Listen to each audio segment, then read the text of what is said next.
হরে কৃষ্ণা। তো আজ হচ্ছে সপ্তমীর সন্ধ্যেবেলা। আমরা রেডি হয়ে নিয়েছি, কিন্তু সোহান এখনও ফেরেনি।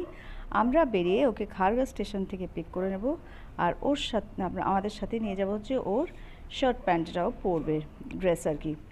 তো আমরা এসছি আজকে সিডকো এক্সিবিশন হলে খারগারের ওখানকার দুর্গাপুজো দেখতে। ফার্স্ট টাইম, জানতাম না আমি, সুদীপকে কেউ বলেছে অফিসে।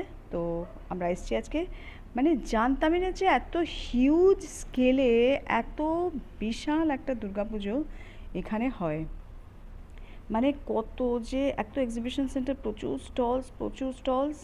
এই হচ্ছে ভেতরটা, মানে জামা কাপড়ের স্টল, জিনিসপত্র নানা রকম, শাড়ি, জামা কাপড়, জুয়েলারি, অর্নামেন্টস, ওসব তো আছেই।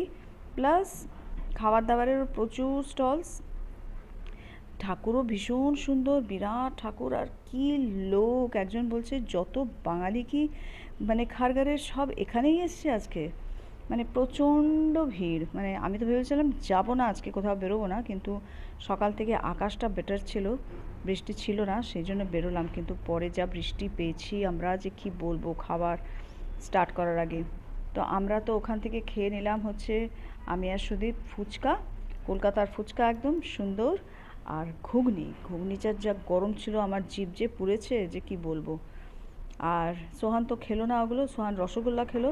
আর সোহান ওরকমভাবে দাঁড়িয়ে দাঁড়িয়ে খুব অসুবিধা হয়, আর এত ভিড়ের মধ্যে মানে ঠেলাঠেলিতে হয়তো কন্ট্রোল করতে পারবে না, ব্যালেন্স হারিয়ে পড়ে টড়ে যাবে খাবার দাবার। এর জন্য ও আর খেলো না ওখানে। তো এখানে তো ফটোগ্রাফি করছে, আর সুদীপ বেরিয়ে গেল সে হল ছেড়ে একটা কলে। সে তো কলে আর ঢুকলোই না, মানে ঘন্টা খানেক ওই কল চলেছে। ওটা অ্যাকচুয়ালি ইসকনেরই কল, আমারও অ্যাটেন্ড করার কথা ছিল, কিন্তু পসিবল না, সোহান তাহলে ভীষণ বোর হয়ে যেত, আমিও যদি অ্যাটেন্ড করতে চলে যেতাম ওই কলটা। যাই হোক, ওটার জন্য আমাদের খুব মানে অস্বস্তি লেগেছে।